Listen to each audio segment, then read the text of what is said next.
जय हिंद। अभी तक हम लोगों ने प्राचीन भारत का इतिहास देखा। उसके बाद से हम लोगों ने आधुनिक भारत का इतिहास को भी पढ़ा। लेकिन आज एक जो टॉपिक है उस टॉपिक को देखते हैं। इससे हालांकि क्वेश्चन रह जाते हैं, ऐसी बात नहीं है कि कम रहेंगे, किसी टॉपिक से भी क्वेश्चन रह सकते हैं। तो आज हम लोग देखेंगे मध्यकालीन भारत का इतिहास, जो कि सबसे पहले भारत पर इस्लामिक आक्रमण की शुरुआत जहां से हुई वहीं से उठाते हैं। भारत पर अरबों का आक्रमण यहीं से चालू करेंगे। तो सबसे पहले चलते हैं मध्यकालीन भारत।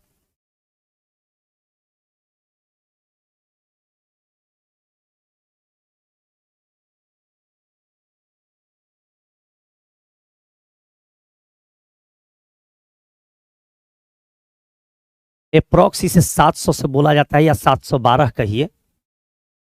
अप्रोक्स 711 से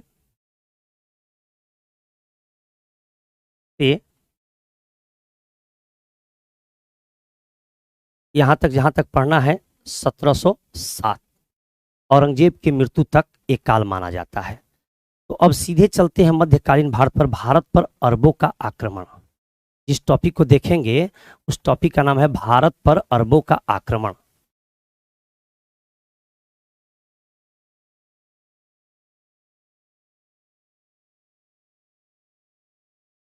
भारत पर अरबों का आक्रमण।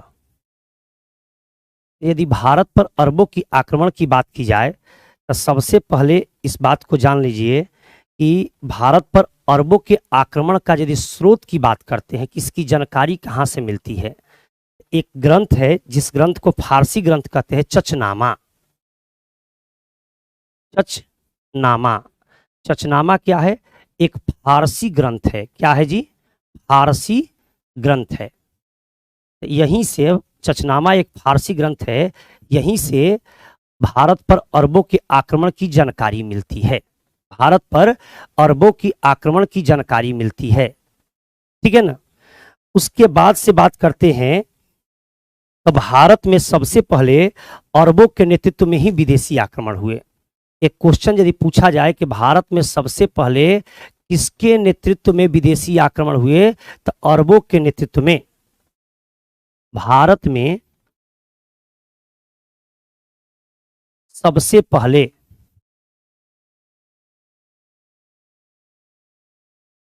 अरबों के नेतृत्व में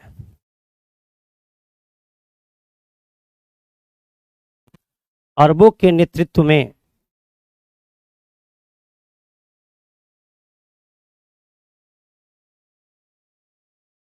विदेशी आक्रमण हुए। एक क्वेश्चन को ध्यान रखना है। अब एक क्वेश्चन पूछा जाता है कि सबसे पहले आक्रमण किसके नेतृत्व में हुआ, तो अरबों के नेतृत्व में। अब एक क्वेश्चन ये भी बनता है कि 711 में हुआ था या 712 में, तो इस शब्द को आगे चल करके हम बताएंगे। उसके बाद से इसका एक काम था, इसका भारत में अरबों के आक्रमण के पीछे कारण क्या थे, तो इसका उद्देश्य पर चर्चा करेंगे कि भारत पर अरबों के आक्रमण के पीछे क्या क्या उद्देश्य रहे। तो इसके उद्देश्य, उद्देश्य में आपको दो उद्देश्य स्पष्ट तौर से लिखना पड़ेगा या जानना पड़ेगा। तो एक तो होता था कि धन की प्राप्ति, एक क्या था? धन की प्राप्ति। और दूसरा उद्देश्य जो था ना, इस्लाम धर्म का प्रचार।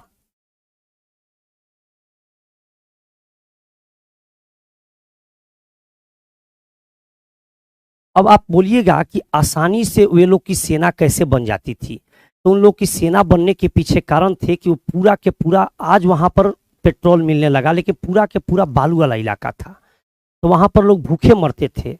तो वहां के लोगों के मन में एक बात आई कि चलो, एक भारत जैसा सोने का देश है, एक अन्न संपदा से परिपूर्ण देश है, उस देश को सबसे पहले आते हैं और वहां पर लूटते हैं, और लूट के धन में हिस्सा हम लोग बांट लेंगे। उन लोगों का पहला कॉन्सेप्ट यही था, इसलिए उन लोगों को सेना बनाने में दिक्कत नहीं होती थी। और आप देखिएगा कि जो भी मोहम्मद गौरी, गजनी आए, जो भी लोग आए, ज़्यादातर यहाँ पर जो आक्रमण किए, मंदिरों पर आक्रमण किए। मंदिरों पर आक्रमण इसलिए किए क्योंकि मंदिरों में सबसे ज़्यादा सर्वाधिक धन थे। क्लियर? तो यहाँ पर कह सकते हैं कि इसका उद्देश्य क्या था, तो इसका दो ही उद्देश्य था, धन की प्राप्ति और धर्म का प्रचार। तो 711 में अब्दुल्लाह नामक व्यक्ति ने भारत पर आक्रमण किया। कब? 711 में। 711 ईस्वी में अब्दुल्लाह नामक व्यक्ति, अब्दुल्लाह ने भारत पर सिंध क्षेत्रों पर, माने भारत के सिंध क्षेत्रों पर, जो कि गुजरात से सटा हुआ बॉर्डर है, भारत पर आक्रमण किया। लेकिन यह आक्रमण क्या रहा? असफल रहा। लेकिन यह आक्रमण क्या रहा? असफल रहा। तो पहला सफल आक्रमण कब हुआ? तो 712 में मोहम्मद बिन कासिम ने जब आक्रमण किया तो उसने क्या किया? सिंध क्षेत्र को जीता। 712 में, 712 ईस्वी में मोहम्मद बिन कासिम, मोहम्मद बिन कासिम ने भारत पर आक्रमण कर, भारत पर आक्रमण कर क्या जीता जी? सिंध प्रांत को जीता। इस बात को हम कह सकते हैं कि भारत पर पहला सफल आक्रमण किसने किया? मोहम्मद बिन कासिम। यानी कह सकते हैं इसको सफल आक्रमण। क्या कह सकते हैं जी? सफल आक्रमण। अब आपको देखना पड़ेगा कि यही यदि पूछा जाता है तो इसमें तमाम लोगों में विषमताएं हैं कि 711 लिखें कि 712 लिखें। पहला बार आक्रमण अब्दुल्ला किया था 711 में, और पहला सफल आक्रमण जो हुआ था मोहम्मद बिन कासिम किया था 712 में। तो इसी बात को लेकर के तमाम बुक में इस बात को लेकर के भिन्नताएं हैं।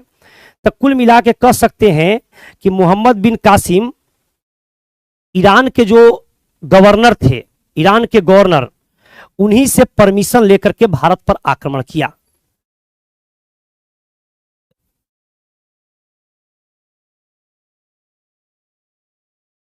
मोहम्मद बिन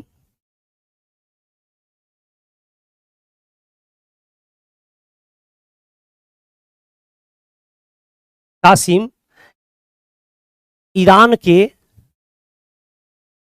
गवर्नर, गवर्नर मतलब कि राजा, जो भी कह लीजिए, गवर्नर से, राजा से जो परमिशन लेकर के भारत पर आक्रमण किया, तो वहां के गवर्नर का नाम क्या था? ये प्रीवियस क्वेश्चन है। वहां के गवर्नर जिनसे परमिशन लेके आक्रमण किया था उनका नाम क्या था? उनका नाम था हकीम अल हजाज। क्या नाम था जी? हकीम अल हजाज। ये आपको देखिएगा 3-4 बार में, 3-4 बार यूपी पुलिस, एमपी पुलिस, उसके बाद से बिहार पुलिस, हर जगह का पुलिस का एक प्रीवियस क्वेश्चन रहा है। हर जगह के पुलिस का एक प्रीवियस क्वेश्चन रहा है। हर प्रीवियस क्वेश्चन को हम लोग यहां पर निकालते चलेंगे, हर प्रीवियस क्वेश्चन को। तो इन्हीं के परमिशन से उसने आक्रमण किया, और आक्रमण करके किस क्षेत्र को जीता? सिंध क्षेत्र को। आप देखिएगा सिंध का क्षेत्र कहां पड़ेगा? सिंध का क्षेत्र पड़ेगा कहां?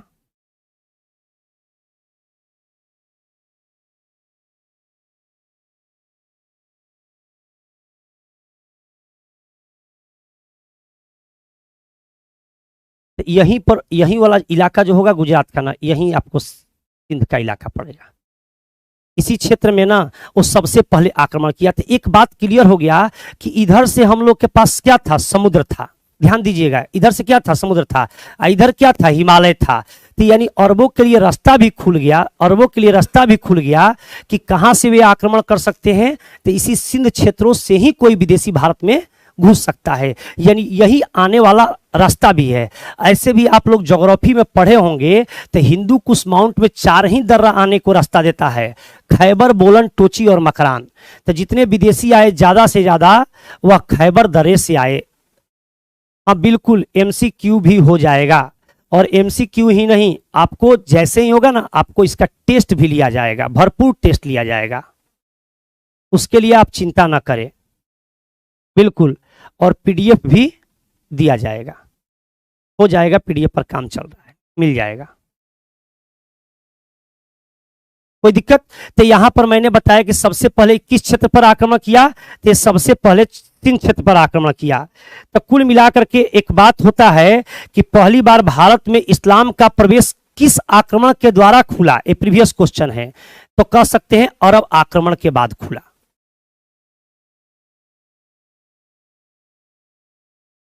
भारत में इस्लाम का प्रवेश कब हुआ, तो इसका जवाब होगा अरबों के आक्रमण के बाद।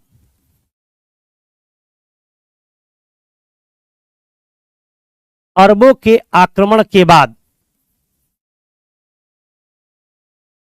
इस क्वेश्चन को एकदम इंपॉर्टेंट लाइन में देख लीजिएगा, क्योंकि एक बार नहीं बारंबार क्वेश्चन पूछा गया है। अगर बात करते हैं हिंद शब्द या हिंदू शब्द का सबसे पहले प्रयोग किसने किया, अरबों ने। हिंद शब्द या हिंदू शब्द का प्रयोग किसने किया, हिंद या हिंदू शब्द का प्रयोग किसने किया, अरबों ने। क्योंकि सौ को ह बोलते थे तो सिंधु नदी को क्या बोले, हिंदू बोले।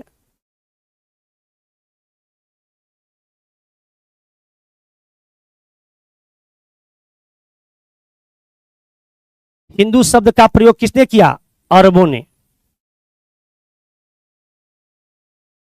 उसके अलावे बात करते हैं, उसके अलावा बात करते हैं कि भारत में ऊंट पालन तथा खजूर की खेती का प्रारंभ किसने करवाया, अरबों ने। भारत में ऊंट पालन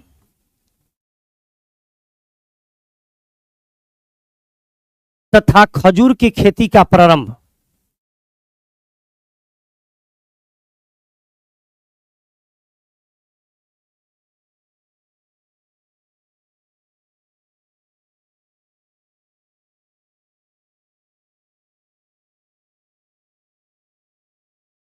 किसने किया, इसका भी जवाब क्या होगा, अरबों ने। ये आपको लगातार मैं प्रीवियस क्वेश्चन यहां पर देते जा रहा हूं, जो कि लगातार एक पूछे गए क्वेश्चन है। और एक क्वेश्चन ये भी पूछा जाता है कि भारत में पहली बार जजिया कर किसने लगाया, अरबों ने।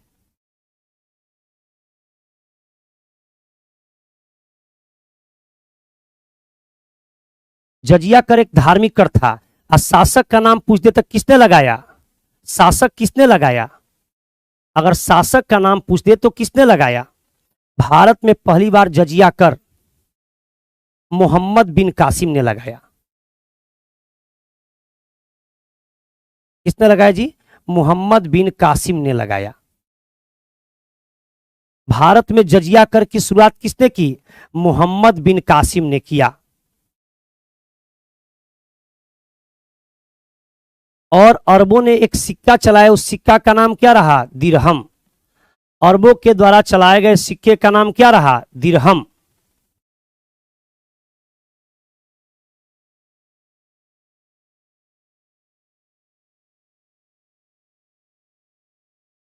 अरबों के द्वारा चलाए गए सिक्के का नाम क्या रहा,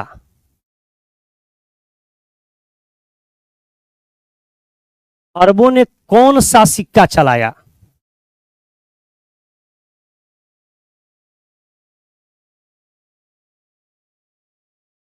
उसको क्या बोलते हैं, दिरहम।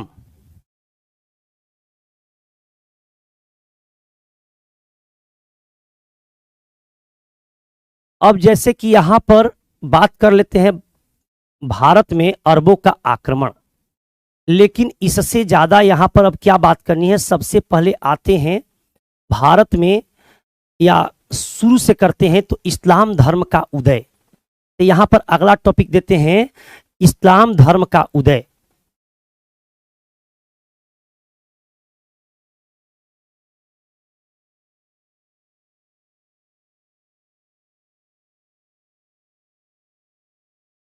इस्लाम धर्म का उदय, यदि इस्लाम धर्म का उदय का कहते हैं तो इसके संस्थापक कौन थे, हजरत मोहम्मद।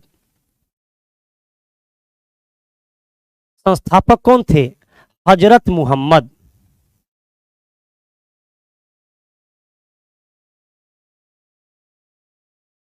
हजरत मोहम्मद को हम लोग क्या कहते हैं, पैगंबर साहब कहते हैं। पैगंबर साहब। इस्लाम धर्म के संस्थापक किसे माना जाता है? हजरत मोहम्मद को। हजरत मोहम्मद को क्या बोलते हैं जी? पैगंबर साहब के नाम से जाना जाता है। इनका जन्म हुआ था 570 में मक्का में हुआ था। जन्म कब हुआ था? जन्म 570 एडी में हुआ था। और कहां हुआ था? मक्का में। इनका जन्म कब हुआ था? 570 में। इनके पिता का नाम क्या था? अब्दुल्ला। और माता का नाम क्या था? अमीना। पिता का नाम क्या था? अब्दुल्ला। और माता का नाम क्या था? अमीना।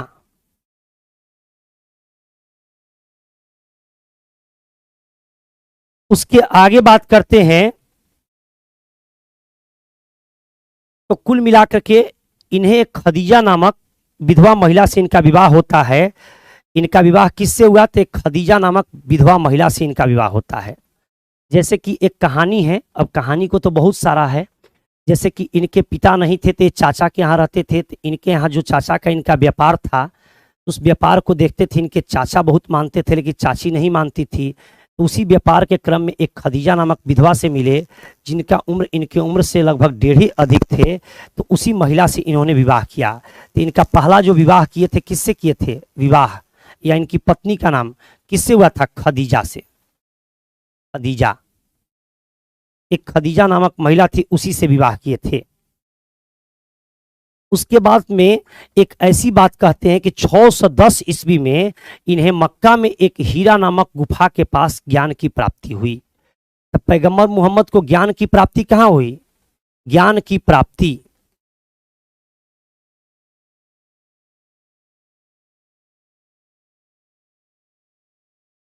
प्राप्ति कहाँ हुई?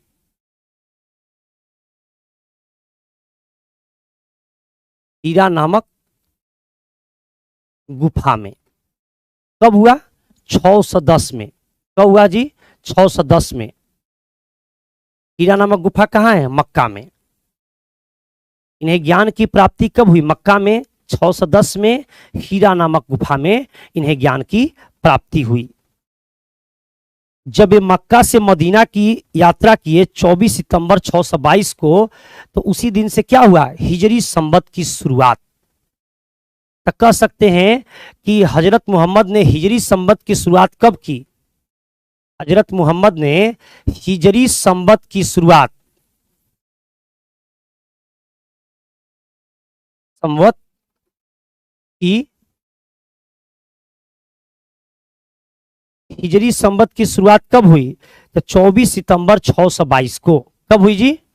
24 सितंबर 622 को हिजरी संवत की शुरुआत हुई, जब ये मक्का से मदीना की यात्रा किए। जब ये मक्का से मदीना की यात्रा किए, कहां से?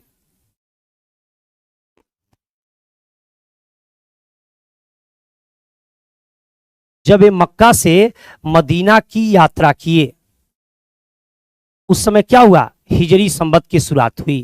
तो हिजरी संवत कब से जोड़ा जाएगा? 622 एडी।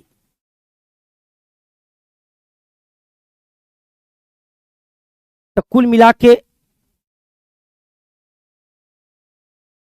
अगर बात करते हैं, उसके बाद से इन्हें एक पुत्री हुई। इनका पुत्री का नाम क्या था? फातिमा। और दामाद का नाम क्या था? अली।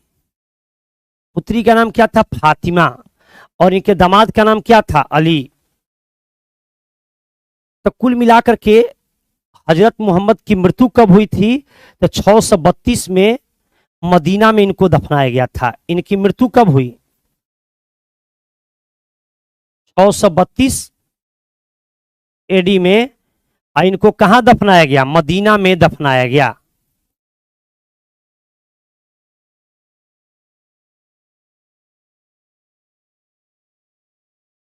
इन्हें कहां दफनाया गया? मदीना में दफनाया गया। अब कह सकते हैं कि इस्लाम धर्म का पवित्र ग्रंथ कौन सा है? कुरान। इस्लाम धर्म का पवित्र ग्रंथ कौन सा है?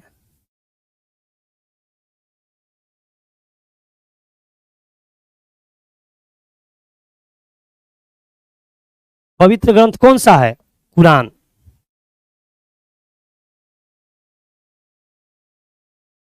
अब देखिएगा कि जब पैगंबर मोहम्मद जिन्होंने इस्लाम धर्म को चलाया, इस्लाम का मतलब होता है शांति का प्रतीक, सद्भावना का प्रतीक।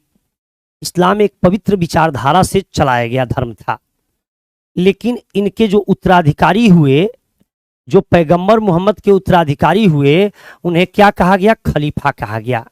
जब पैगंबर मोहम्मद की 632 में मृत्यु हो जाती है तो इनके उत्तराधिकारी को क्या कहा गया? खलीफा कहा गया। तो पैगंबर मोहम्मद, पैगंबर साहब के उत्तराधिकारी का नाम क्या दिया गया? खलीफा। पैगंबर साहब के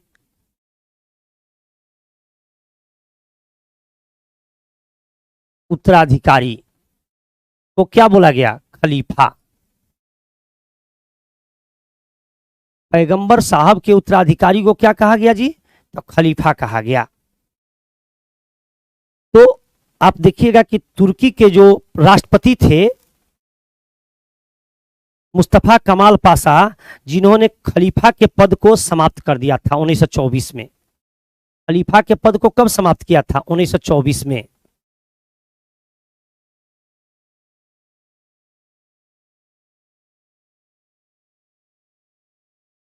मुस्तफा कमाल पाशा ने क्या किया था? खलीफा के पद को इसने समाप्त कर दिया। तो अब बताइए कि इनके उत्तराधिकारी में कुछ लोग मानने लगे कि इनके जो उत्तराधिकारी होंगे, पैगंबर साहब के उत्तराधिकारी होंगे, तो वो इनके दामाद होंगे। कौन? अली। तो जो लोग इनके दामाद, क्या कुछ लोग बोले कि नहीं, ये जो पद रहा शुरुआती में क्या रहा? तो ये खलीफा का पद कैसा रहा? तो शुरुआती में खलीफा का पद धार्मिक रहा, लेकिन आगे चल के धार्मिक के बाद राजनीतिक हो गया। क्योंकि अगर किसी व्यक्ति को सुल्तान बनना होता था तो बिना खलीफा के परमिशन के, वह इस्लामिक परंपरा के अनुसार उसे सुल्तान की मान्यता नहीं मिलती थी।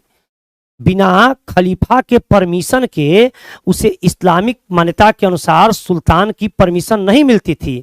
तो शुरुआती में क्या था? ये धार्मिक पद था और बाद में क्या हो गया? राजनीतिक पद हो गया। तो इनके उत्तराधिकारी को खलीफा कहा गया। तो कुछ लोग बोले कि इनके उत्तराधिकारी इनके दामाद बनेंगे। ये मानना था शिया लोगों का, लेकिन ये मानना था सुन्नी लोगों का कि इनके उत्तराधिकारी कोई भी बन सकते हैं, इनका दामाद यानी वंशानुगत ये पद नहीं होगा। तो ये लोग जो शिया लोग समर्थन किए, ये किनको समर्थन किए? दामाद को। दामाद मतलब अली को समर्थन किए। और सुन्नी लोग किसको समर्थन किए? तो सुन्नी लोग कहे कि ये, इन लोगों का मानना था कि जो इस पद पर रहेगा वह, मतलब कि जो इस पद के योग्य रहेगा वह बन सकता है। अब बात करते हैं इस्लाम धर्म की 5 प्रमुख शिक्षाएं। इस्लाम धर्म की 5 प्रमुख शिक्षाएं। खलीफा जो था ना, ये पैगंबर साहब जब मर गए तो इनके उत्तराधिकारी को खलीफा कहा गया। तो ये क्या चलाए थे? धर्म चलाए थे। तो पहले यह पद हुआ धार्मिक, लेकिन आगे चल करके अगर किसी को सुल्तान बनना होता था तो खलीफा से मोहर लगवाना पड़ता था। तो आगे चलकर क्या हो गया? ये पद जो हो गया, यह क्या हो गया? धार्मिक के बाद राजनीतिक पद हो गया। कोई दिक्कत? आगे बढ़ते हैं।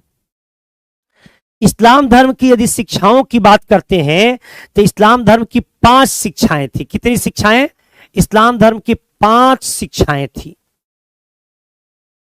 पहला शिक्षा थी कलमा। रोज कलमा पढ़े जो भी होगा, इस्लाम धर्म के लोग हमसे ज्यादा अच्छा से जानता होगा कलमा। दूसरा इसका शिक्षा है नमाज। इसके विषय में तो हर कोई जानता है कि नमाज पढ़ने से पहले मन को और तन को, दोनों को शुद्ध करना पड़ता है। तीसरा इनका शिक्षा था रमजान। रमजान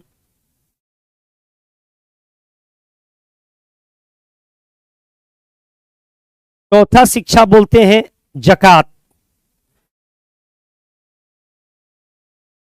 जो एक प्रकार का कर था। और पांचवा है कि अपने जीवन में एक बार हज की यात्रा जरूर करे। ये इस्लाम धर्म की 5 प्रमुख शिक्षाएं रही। अब देखिए कि एक बात मैं दोस्त आपको बता दूं कि इसमें कथा कहानी इतनी ज्यादा हैं कि अगर कथा कहते रहूं तो शाम से सुबह हो जाएगी। इनमें कथा कहानियों की कमी नहीं है। लेकिन एक बात आपको यहां पर याद रखना है कि पैगंबर मोहम्मद साहब के उत्तराधिकारी को क्या कहा गया, तो इनको खलीफा कहा गया, ठीक है ना। और खलीफा का पद शुरुआती में धार्मिक था, आगे चल कर के यह पद क्या हो गया, आगे चल के धार्मिक के बाद यह पद राजनीतिक हो गया। और कोई भी सुल्तान इस्लामिक परंपरा के अनुसार बनता था, इतना मजबूत पद हो गया कि यह कोई भी अगर बनता था तो उसे बिना खलीफा के परमिशन लिए उसे मान्यता नहीं मिलता था। तो अब सोच लिए कि खलीफा का पद सुल्तानों पर भी भारी पड़ने लगा।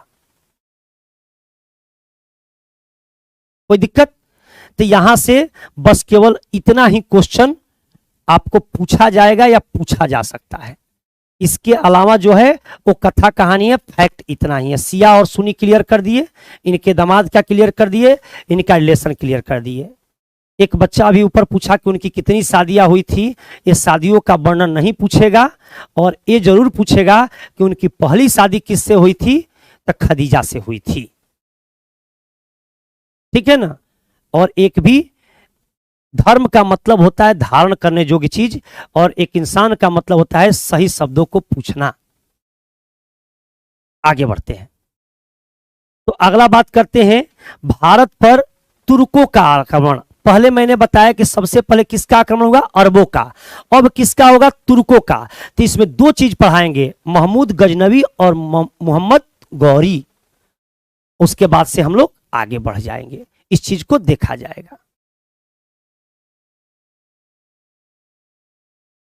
भारत पर तुर्कों का आक्रमण।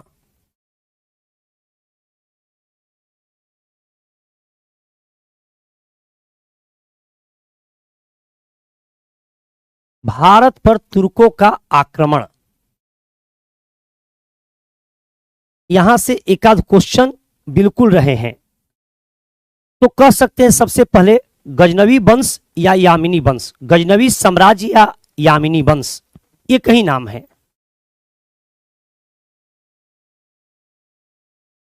गजनवी साम्राज्य या इसको कह सकते हैं यामिनी वंश। तब भारत पर तुर्कों के आक्रमण के पीछे आपको दो शब्द पढ़ने पड़ते हैं, जिसको कि एक नाम होता है गजनवी साम्राज्य या यामिनी वंश। तो इसके संस्थापक कौन थे, संस्थापक अल्पतगीन थे। कौन थे जी, अल्पतगीन थे। इसके संस्थापक, यामिनी वंश के संस्थापक कौन थे, अल्पतगीन थे। तो अल्पतगीन के एक दास था जिसका नाम था सुबुतगीन। इसी का एक दास था, किसका, अल्पतगीन का एक दास था, उसका नाम क्या था, तो सुबुतगीन।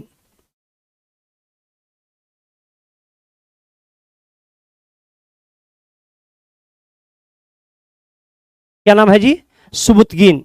ये लाइन क्लियर हो गया। तो इसके संस्थापक अगर बात करते हैं, गजनी वंश के संस्थापक किसको बोलेंगे, अल्पतगीन को। इसका दास क्या था, सुबुतगीन, जो कि 977 में गजनी का सम्राट बना। दास कहिए या दामाद भी कह लीजिए, दामाद भी था, जो कि 977 एडी में यह कहां का शासक बना, गजनी का शासक बना, गजनी का शासक बना। कौन, सुबुतगीन। तो कुल मिलाकर के भारत पर पहला तुर्क आक्रमण इसी ने किया था, कौन, सुबुतगीन। तो भारत पर पहला तुर्क आक्रमण किसने किया था, सुबुतगीन ने। किस इलाके में, पंजाब के इलाके में। भारत पर पहला तुर्क आक्रमण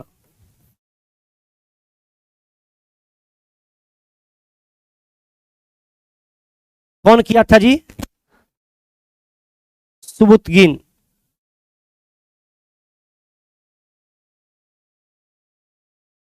सुबुतगीन। और किस इलाके में किया था, पंजाब के क्षेत्र में। पंजाब के क्षेत्र में, और उस समय पंजाब का राजा कौन था? एक क्वेश्चन को आपको देखना पड़ेगा कि उस समय पंजाब के विरुद्ध जीता, उस समय पंजाब का शासक कौन था, किसको हरा करके उसने पंजाब को जीता? सुबुतगीन ने जब आक्रमण किया तो किसको हरा के जीता? तो उसका नाम था जयपाल। उस समय पंजाब का शासक कौन था? जयपाल। यहां तक तो किसी को दिक्कत नहीं है। तो सुबुतगीन के मृत्यु के पश्चात उसके दो पुत्र थे, एक इस्माइल और दूसरा गजनी। तो पहले इस्माइल को दिया प्रभार को, लेकिन इस्माइल उस भार को संभाल नहीं पाया, तो फिर बाद में उस भार को कौन संभाला? गजनी। तो सुबुतगीन के कितने उत्तराधिकारी थे? दो। सुबुत के दो पुत्र थे, एक पुत्र का नाम था इस्माइल और दूसरा का नाम क्या था? गजनी। सुबुतगीन के दो उत्तराधिकारी थे, एक थे इस्माइल और दूसरा गजनी। तो सबसे पहले इस्माइल को गद्दी दिया गया, लेकिन यह गद्दी को संभाल नहीं पाया। तब किसने गद्दी लिया? गजनी ने लिया। गजनी जिस समय आपको दिया गया शासन, उसके पहले कहां का शासक था? खुरसान का शासक था। इसके पहले यह कहां का शासक था? खुरसान का।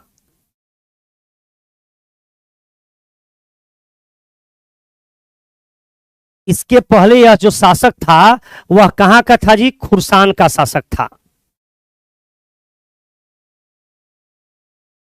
तो देखिएगा कि जब इसने गद्दी लिया तो उस समय ये इस्माइल के गद्दी को छीना। तो इसने क्या किया? इसने उस काल के, देखिएगा, इसने जब लास्ट में गद्दी छीना तो किससे छीना? इस्माइल से, अपने बड़े भाई से छीना। तो उस समय के खलीफा जो थे, जिनका नाम क्या था खलीफा का? अल कादिर बिल्लाह से परमिशन लिया। गजनी ने तत्कालीन खलीफा अल कादिर बिल्लाह से यह क्या किया? अल कादिर बिल्लाह से गजनी ने आपको परमिशन लेकर के गद्दी को संभाला। तो अल कादिर बिल्लाह ने महमूद गजनवी को दो दो उपाधियां दी, एक नहीं दो उपाधियां दी, दो उपाधियां दी। पहला उपाधि दी यामिनी उद्दौला, यामिनी उद्दौला, यामिनी उद्दौला यानी यामिनी वंश का दाहिना हाथ, यामिनी वंश का दाहिना हाथ।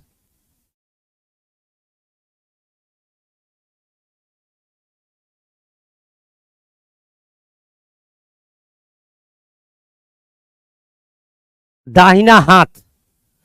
और दूसरा उसने उपाधि लिया, जिस उपाधि का नाम है यामिनी उल बिलाह, यानी मुसलमानों का संरक्षक। यामिनी उल बिल्लाह यानी मुसलमानों का संरक्षक।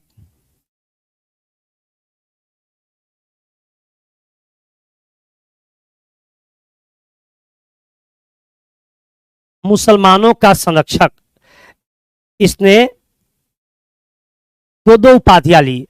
अब एक बात बोलते हैं, अब जहां से आपको क्वेश्चन सीधे चलेंगे कि इसने भारत पर कितनी बार आक्रमण किया। तो महमूद गजनवी ने भारत पर कितनी बार आक्रमण किया? तो इसने 17 बार आक्रमण किया।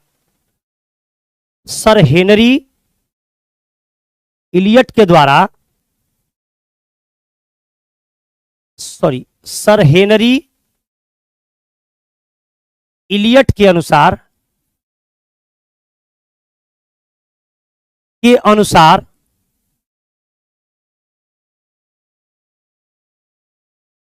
गजनवी ने भारत पर कितनी बार आक्रमण किया?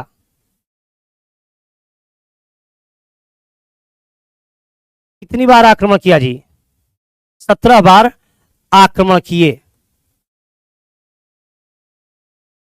अब एक क्वेश्चन को देखिएगा कि भारत पर जब 17 बार आक्रमण किए तो इसने कब कौन से आक्रमण को किए, सभी आक्रमण को नहीं बताएंगे।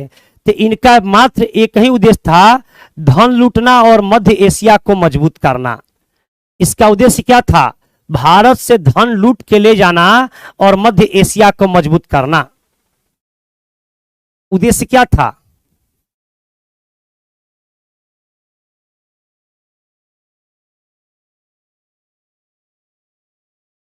भारत से धन लूटना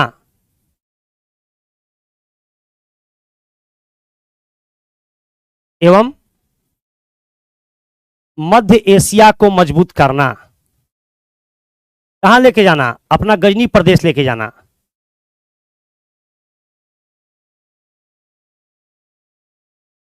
मध्य एशिया को मजबूत करना। और इसका एक और उद्देश्य, क्या उद्देश्य नहीं था? एक क्वेश्चन कभी कभी देता है घुमा फिरा के कि इसका क्या इनमें से उद्देश्य नहीं था, तो साम्राज्य विस्तार इसका उद्देश्य नहीं था। इसका उद्देश्य क्या नहीं था? साम्राज्य विस्तार इसका उद्देश्य नहीं था।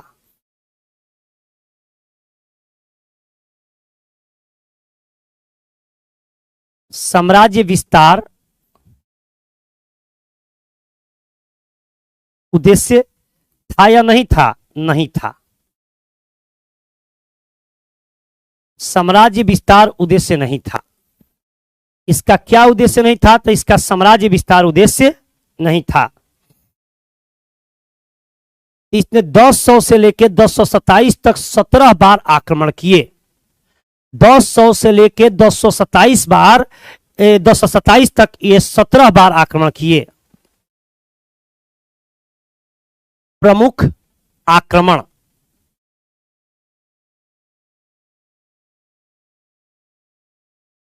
एक 1000 से 1027 के बीच में 17 आक्रमणों का उल्लेख मिलता है।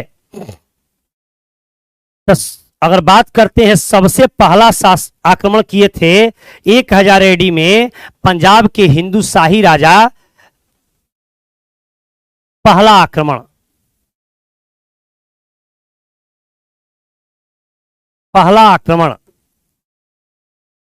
कब हुआ था जी?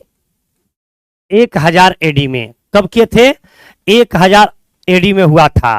पंजाब के कहां पर हुआ था? तो पंजाब के इलाका में। किस इलाका में हुआ? पंजाब के इलाके में हुआ। पंजाब के उस समय हिंदू शाही राजा कौन थे? जयपाल। हिंदू शाही राजा क्या थे? जयपाल।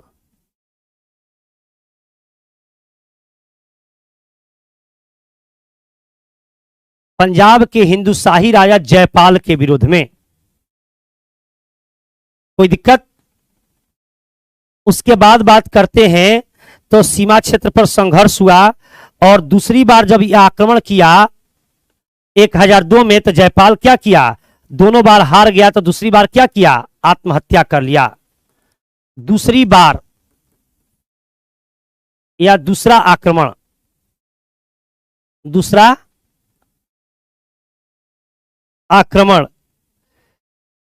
तो दूसरा आक्रमण बड़ा भेग है इसमें। 1001 ही लिख लो। 1001 एडी में, जिसमें कि फिर पंजाब में क्या हुआ? जयपाल दोबारा हारा और पराजय के कारण क्या किया? आत्महत्या कर लिया। जयपाल को दोबारा लूटा। जयपाल कहां का शासक था? पंजाब का। जयपाल क्या किया?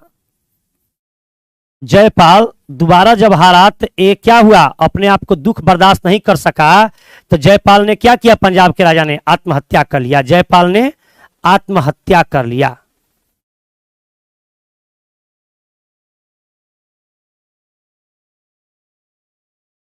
जयपाल ने क्या किया? आत्महत्या कर लिया। उसके बाद बात करते हैं तो छठवां आक्रमण किया था 1008-9 में। इसी का पुत्र था आनंदपाल के समय। छठवां आक्रमण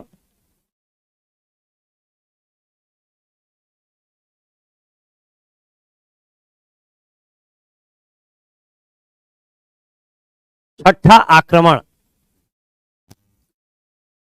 ये लिखता है 1008-9 में।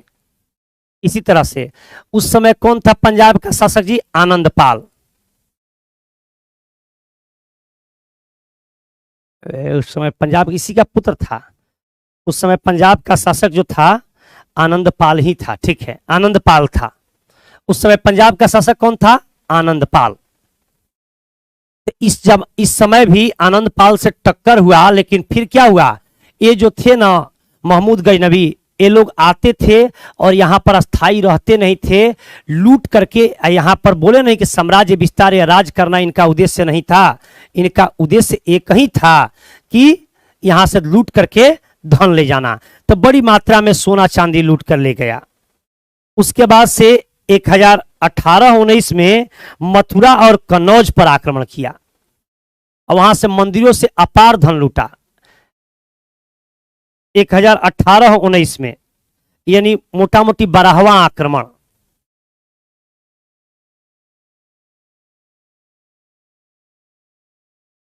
एक 1018-19 में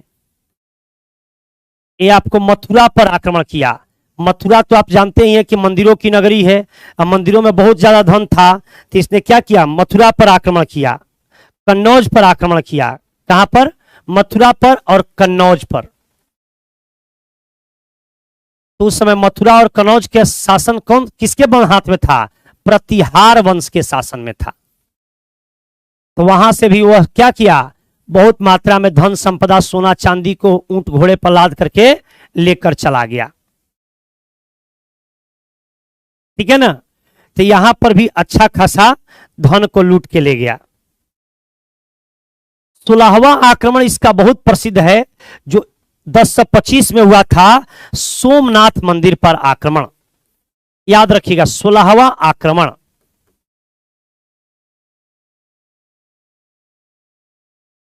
कब हुआ था? 1025 में। ये आपको गुजरात में एक शंकर भगवान का मंदिर है, सोमनाथ मंदिर।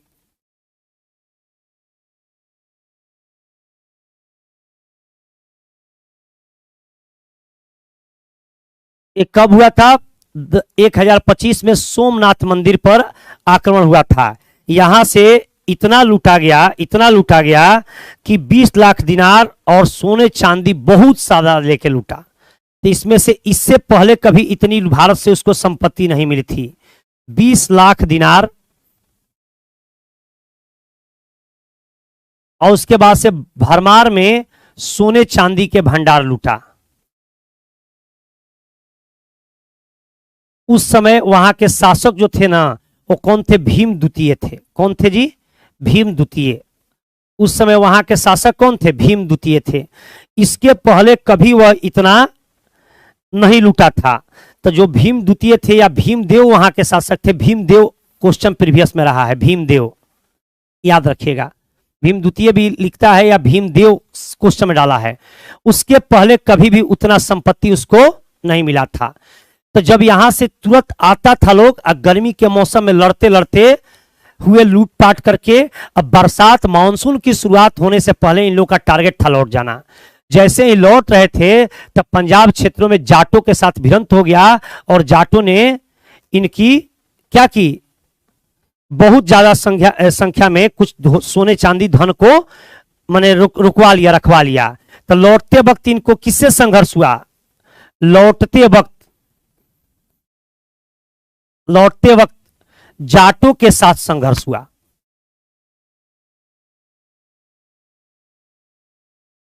लौटते वक्त किसके साथ संघर्ष हुआ? जाटों के साथ संघर्ष हुआ। अब बहुत सारे जीते इनके सोने चांदी को उसने क्या किया? रुकवा लिया, रखवा लिया।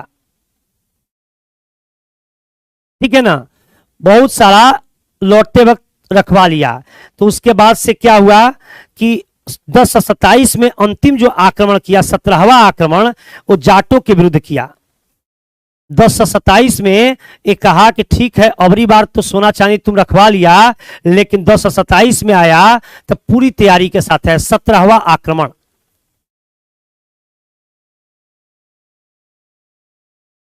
कब हुआ था जी? 1027 में। जो जाट लोग इसके सोना चांदी को 16वें आक्रमण से ले जा रहा था तो रोका था, तो इसने जाटों के विरुद्ध लड़ा।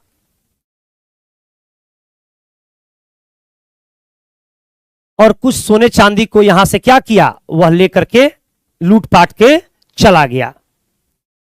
लूटपाट के, तो यही इसका अंतिम आक्रमण है। 17वां आक्रमण जाटों के विरुद्ध हुआ था।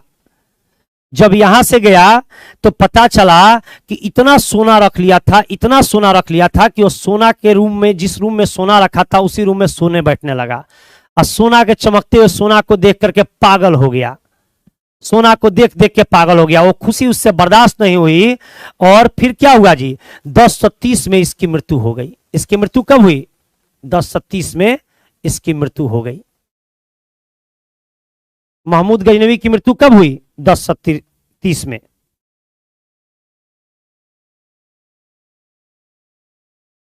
अब यहां से इसके कुछ अन्य बिंदुओं से क्वेश्चन आते हैं, उस क्वेश्चन को देख लिया जाए। ये तो आपको केवल कहानी मैंने बता दिया, एक आध क्वेश्चन यहां से पूछे जाते हैं, उस क्वेश्चन को देख लिया जाए। एक क्वेश्चन है जिसको कि कह सकते हैं कि दरबारी इतिहास कौन था। दरबारी इतिहासकार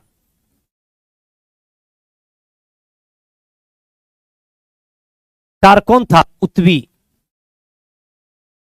कह सकते हैं कि महमूद गजनवी का दरबारी इतिहासकार कौन था, उत्वी। इस लाइन को याद रखना पड़ेगा। दरबारी इतिहासकार कौन था, उत्वी, जिसने लिखा है किताबुल यामिनी, क्योंकि किस वंश का था, यामिनी वंश का था। इसकी रचना क्या है, किताब उल यामिनी। एक क्वेश्चन पूछे चाहे ना पूछे, दरबारी इतिहासकार का क्वेश्चन कई बार आया है।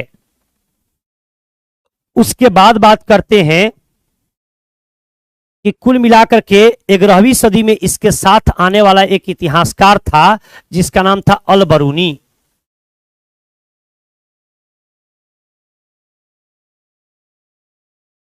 ग्यारहवीं सदी में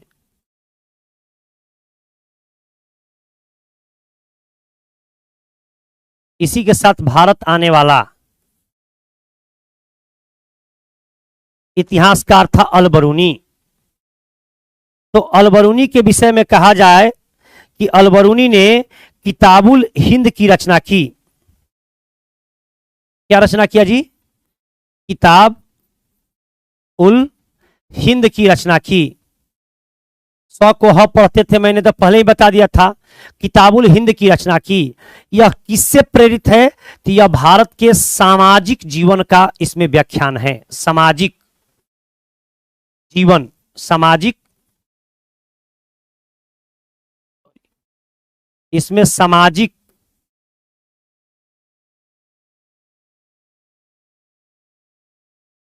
जीवन का वर्णन है। किताबुल हिंद में क्या है, सामाजिक जीवन का वर्णन है।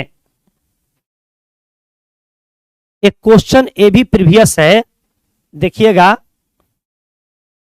कि वह कौन सा पहला मुसलमान था जिन्होंने क्या बोलते हैं, पुराणों का अध्ययन किया था। पुराणों का अध्ययन करने वाला कौन सा मुसलमान था, तो अल बरूनी। इसने क्या किया, पुराणों का अध्ययन किया। पुराण किस भाषा में है जी, संस्कृत भाषा में है। तो यह संस्कृत को भी बहुत अच्छा से पढ़ा। कौन, अल बरूनी। एक बात करते हैं फिरदौसी, जिसने शाहनामा की रचना की। फिरदौसी क्या किया जी,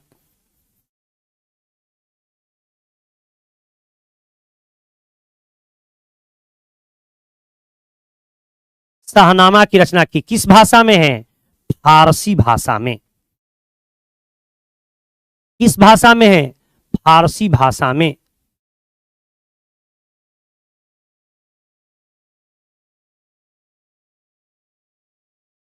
ठीक है ना।